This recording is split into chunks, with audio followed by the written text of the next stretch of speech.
साहब इतनी ज़बरदस्त कास्ट है, इतने ज़बरदस्त लोग हैं, इतनी ज़बरदस्त कहानी है, तो आप ही की फिल्म की एक लाइन से और आप ही की लिखी एक लाइन से मैं कहना चाहूँगा कि हीर तो आज बिल्कुल भी सैड नहीं होगी, ठीक है। इम्तियाज़ भाई, आपको ये जो कहानी है इसका क्या हिस्सा लगा आपको कि यार ये जो है दुनिया को मैं अपने तरीके से अपनी ज़बान में बताना चाहूँगा? मुझे सबसे अच्छी बात चमकीले की ये लगी कि वो ग्रास रूट सुपरस्टार था। उसके गाने आज भी गाए जाते हैं, बहुत पॉपुलर, मगर बहुत ज़्यादा जो इससे कहते हैं ना कि मिट्टी की खुशबू वाला कलाकार। मुझे लगा कि उसकी उनकी पर अगर हम कहानी बनाएंगे तो शायद उनकी कुछ खासियत, वो खुशबू हमें भी आ जाएगी। क्या बात, तो हमने उस लिए ये फिल्म बनाई। वाह। Rahman sir, the sound is old, 80 के दशक का है पूरा म्यूज़िक जो है। बहुत सारी तब्दीलियाँ उसके बाद आई हैं, वो बहुत अकूस्टिक इंस्ट्रूमेंट्स ही यूज्ड टू यूज़, ठीक है।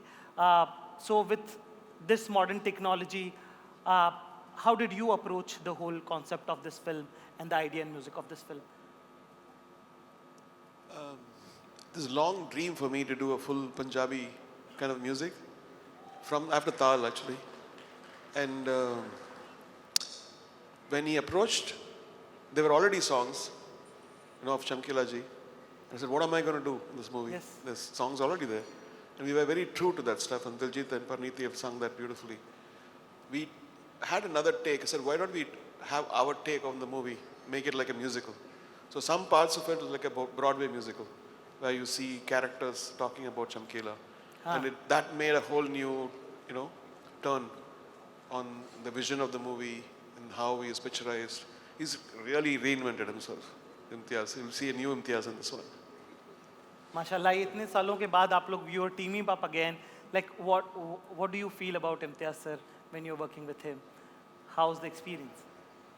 Working with him is working with an artist.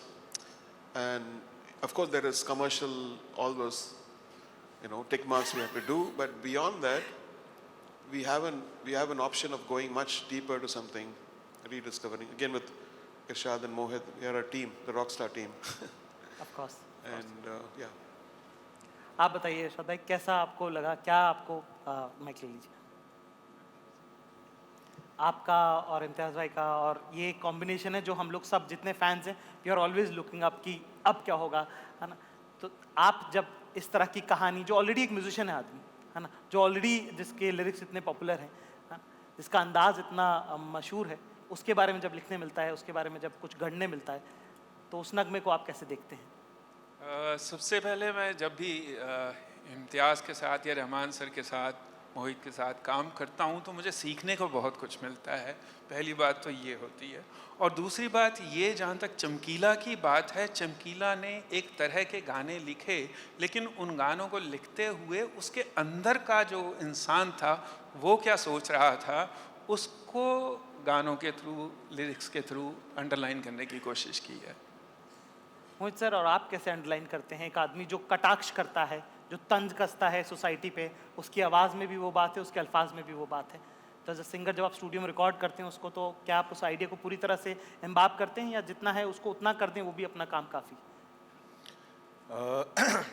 देखिए, इस चमकीला जी के जो ये फिल्म बनी है, ये मुझे जब मालूम पड़ा कि रहमान साहब और इम्तियाज़ भाई, इरशाद भाई, हम लोग रॉकस्टार वाली टीम इकट्ठे आ रही है, तो that was really very exciting for me. और मुझे मालूम था कि कुछ नया, कुछ अच्छा आएगा।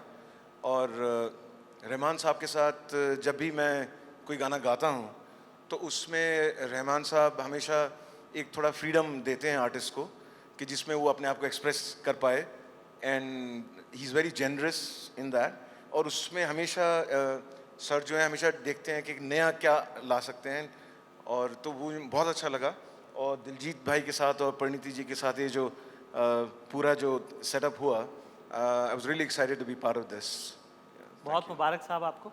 परिणीति, ये अपना जो अभी तक का हिसाब है वो है क्यूट बबली गर्ल वाला, पूरा जॉनर अपन ओन करते हैं इसको, ठीक है। ये एकदम ठेठ पिंडी पंजाबी लड़की का जो कैरेक्टर है, जो गाती भी है, और माशाल्लाह से आप भी बहुत अच्छा गाती हैं, ठीक है। तो उसका कितनी तैयारी आपने करी, अपने आप को वहाँ से खींच के वहाँ लेके जाने का कितना सफ़र आपका रहा, उस पर अगर रोशनी डाल दें, सब लोग सुनना चाह रहे हैं बेसब्री से आपसे। पता है ये फिल्म शूट करने से पहले मैं सोचती थी कि मैं ठीक ठाक ही पंजाबी बोल लेती हूँ और मैं काम चलाओ गाना तो गा ही लेती हूँ। फिर मैं दिलजीत जी से मिली और इन दोनों डिपार्टमेंट्स में जो बोलते हैं ना रियलिटी चेक जो मुझे मिला कि कैसे गाया जाता है पंजाबी में, कैसे पंजाबी को बोला जाता है। आई थिंक मैं एक स्टूडेंट थी दिलजीत के सामने, क्योंकि मुझे लगता था कि नहीं इट्स ट्रू बख्श दो ही सिंह, बट जेन्युइनली वही था। जब मैंने ये फिल्म साइन की थी, मुझे जैसे बोलते हैं ना एक ड्रीम रोल, ये वाकई में एक ड्रीम रोल था। मतलब मैं कभी नहीं सोच सकती थी कि मैं इस पैनल में इन लोगों के बीच बैठूंगी और वो नाम चमकीला और अमरजोत जिनको मैंने बचपन से सुना है, मैं उनका किरदार प्ले करूंगी। रहमान सर का म्यूज़िक होगा, इरशाद साहब के बोल होंगे, मोहित सर जिनकी मैं फ़ैन हूँ पता नहीं कितने सालों से। I used to feel I am in a dream. But फिर पहले दिन ही जब आप ऐसे लेजेंड्स को देखते हैं अपने सामने, आप एक स्टूडेंट बन जाते हैं। तो मेरी जो तैयारी थी वो इन लोगों से आई। I used to check my diction with Diljit actually a lot कि ये वर्ड मैं ठीक बोल रही हूँ या नहीं, कैसे बोलना चाहिए। एंड सबसे बड़ी चीज़ एंड चैलेंज हम दोनों के लिए ये था कि हमें अपने जैसा नहीं गाना था, हमें चमकीला जी और अमरजोत जैसा कोशिश करना था। हम कभी भी नहीं गा पाएंगे, पर हम चाहते थे कि हम जेन्युइनली उनकी तरह गाएं। तो वो थोड़ा मुश्किल था क्योंकि अमरजोत जी की जो पिच है वो बहुत हाई है और मेरी जो आवाज़ है वो बहुत बेस है। अब आप देख रहे हो हंस रहे हैं क्योंकि इनको सच पता है तो मैं बस सुर में हूँ, उसके अलावा अमरजोत जी जैसा मेरे अंदर कुछ है नहीं मेरी आवाज़ में।